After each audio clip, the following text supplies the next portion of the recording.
Minnesota was one of just 8 teams in the country last year to post not 1 but 2 wins against top 10 opponents. Can't get any better than beating number 1. That's what the Gophers did when they knocked off Texas. Also beat number 7th ranked Wisconsin. That border battle win always means just a little bit more. And while officially we are the Big Ten Network, for a large portion of volleyball season, we're the Minnesota Gopher Volleyball Network. You see 8 different games here on the Big Ten Network linear. You can see other matches on Big Ten Plus. Minnesota will also appear twice on FS1 and once in an NBC broadcast against Nebraska on November the 8th. And yes, the Gophers have arrived in Chicago for Big Ten Volleyball Media Days. We're about to talk with Keegan Cook. No, his head is not actually that big in real life, but his hair really does look that good. Proof positive. Keegan, with that, welcome in. It's great to be back. Thanks for having me. We'll dive into your team in just a little bit, but I know it's been a very busy summer for you with some international travel and coaching. Tell us a little bit more about the details with that. Yeah, I had the privilege to coach the USA U19 team to a silver medal at the World Championships in Croatia. Spent about 20 days out there. Had a chance to coach some of our country's best, including 2 of our Gophers, Jordan Taylor and Kelly Kinney. So just a wonderful shared experience traveling. There's nothing like it, and represent your country. It's a special feeling. So thankful for that time. And an amazing place to go visit. I was lucky enough to be in Croatia a couple of years ago. Some phenomenal cities and views, unbelievable food. What were some of the best off-the-court experiences that you and the team were able to enjoy? You know, just showing them that culture. I'm hoping that all of them play overseas at one point, and just the pace of life, and just taking pleasure in the simple things and conversations and coffee and having longer meals than they're used to. I think all that stuff is important, and to share that with the young athletes is pretty special. As we get back to the Minnesota program, another tournament trip for your team in 2024. What were the biggest positives for you that came out of your second year in the cities? Yeah, there's obviously two big moments, right? I think in a 10-month period, we went from the 2023 season of losing a tough match, you know, in Maryland, New Jersey, and then 10 months later being the number 1 team in the country. I mean, talk about a transformation in a short period of time. And then winning our first border battle at home was something special to give back to the community. So just glimpses of what we expect to come in the future. And I think I'll hopefully always remember it as the good that precedes the great.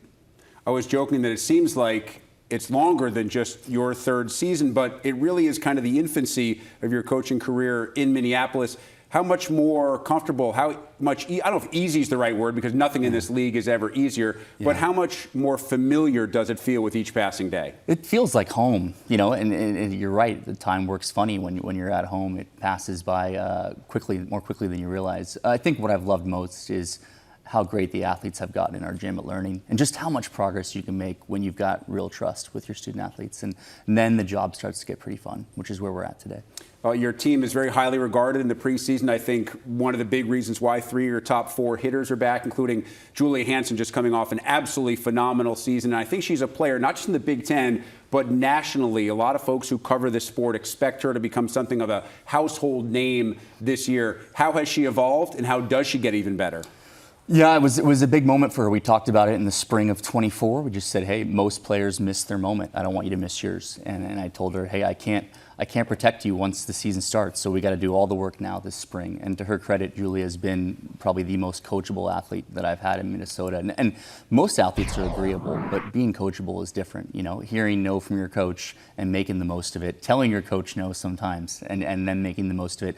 I'm just very thankful, I wouldn't have seen that. I don't think she would have seen that in our first 3 months together, that she would be kind of one of the biggest points of success in this transition. So she's got big goals ahead. I'm very thankful that she was named an All-American Honorable Mention, which we both didn't think was appropriate. And so I hope she's got something to show this year for everyone. How important is that to a player's growth? Not necessarily just to talk back to a coach, but to feel confident enough to share your views and not just accept what the coach or the staff tells you as being gospel? It's just more rare than you realize these days. You know, with young talent, when they're young, everyone wants them on their team. They're a rare commodity, and so they get managed. They don't get coached. And the greatest gift an athlete can give them is to let you coach them. And so I've got 2 athletes here with me today that I think in the last 6 months have been extremely coachable, and they've given me that gift, and they'll be better for it, I think.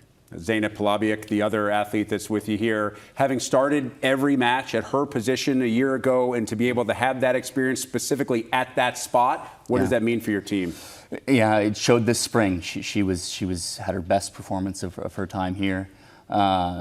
she's always played with a good sense of joy, but now you see a different level of confidence and a different level of mastery than maybe she had before. And we tell stories to each other about her first matches in the PAV and our first match last season against Stanford, which we were joking about this morning, and the player she is today. It's pretty amazing. And again, it goes back to that confidence to be able to look back at moments that maybe were not your best, but to then turn them into positives moving forward. Yeah, you don't last very long as a player or a coach if you dwell on the negatives and don't turn them into something positive, for sure. McKenna Wooker also returns. You and I have discussed her ceiling, I know, in the past at length, and she's dealt with some nagging injuries a little bit. If she stays healthy, just how high is that ceiling within this roster? Yeah, we could never reach McKenna Wooker's potential in the time that we have together.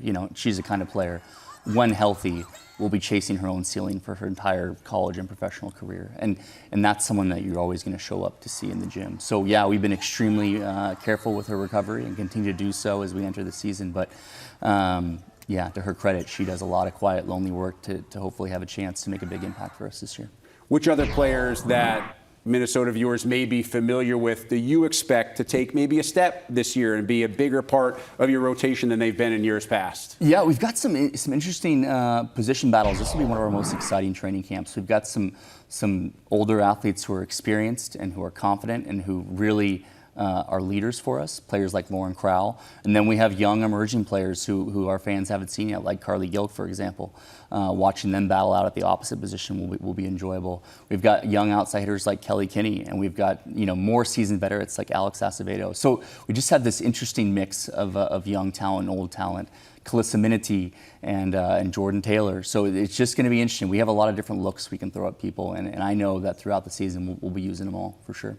And with a lot of returners, with a lot of veterans, you didn't have to go as deep into the transfer portal as some other programs. What was the philosophy that you and your staff had heading into the portal? Just 2 additions. Yeah, let's get exactly what we need. We know exactly what we need, and when we found those 2 players in 2 Big Ten experienced athletes in Lourdes Myers and Georgia Lee, and they came right in at the semester, trained all spring with us. And it was just, it couldn't have been a more perfect fit. And so, yeah, we're not in a place now where we're needing to find the biggest pieces to build the team around. And I think that's a credit to the culture that the team has built. Lourdes is a player who saw a lot of time at Purdue. So how does she fit into your rotation? Yeah, different level of physicality and dynamic offense. I think our goal for her is to have it be her best year and to have her leave here ready to be a pro. And if anything, if these first 6 months say anything, she's going to have a good season. You do lose the very unique combination of size and skill set that Melanie Schaffmaster had at her position. Just not a lot of other players at that height that played the way and the position that she played. So how do you make up for that lost production?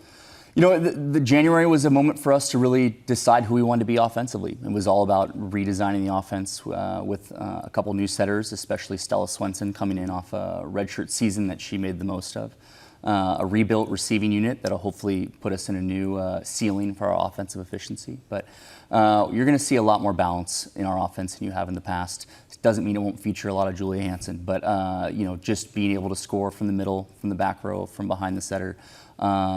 It's going to be exciting expanding this playbook over the season.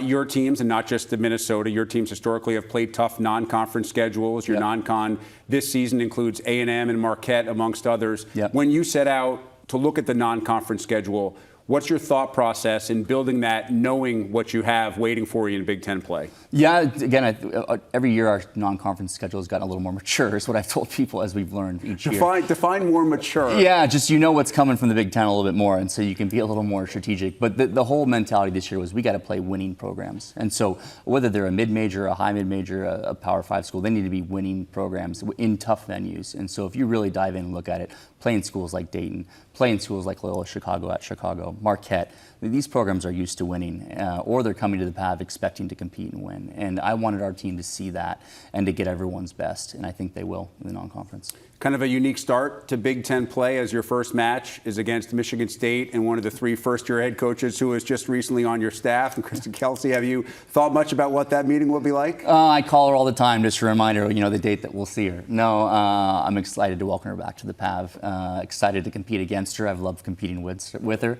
But, it's a memory. I remember my first match in the Pac-12, and so I'm excited to be with her in her first match as a head coach, something that she's worked hard to earn. Have you shared any advice? Not for that match, but yeah, she gets lots of free advice, and as she once told me, you get what you pay for. So no, Kristen and I talk often, and I'm just looking forward to her as she begins her long coaching career. I'm guessing that you knew that she had the stuff right away to be a head coach in this conference. Otherwise, you probably wouldn't have hired her. Yeah, there was a moment, I remember a moment in a match, where I came back after taking a little bit of leave, and she was, in a timeout, running a timeout as she does. And I remember looking at her going, wow, she's doing my job really well right now. And it might be time for her to be a head coach. But no, you can feel it when someone's got those aspirations, and she just needed her moment. She got it. From one incoming Big Ten head coach to one outgoing, as John Cook retired in the offseason, took some of us, I think, by surprise, but he said at that time, I've kind of done enough, which is a little bit of an understatement. I'd love to get your thoughts as someone who's coached against him and knows him as what he means to this sport.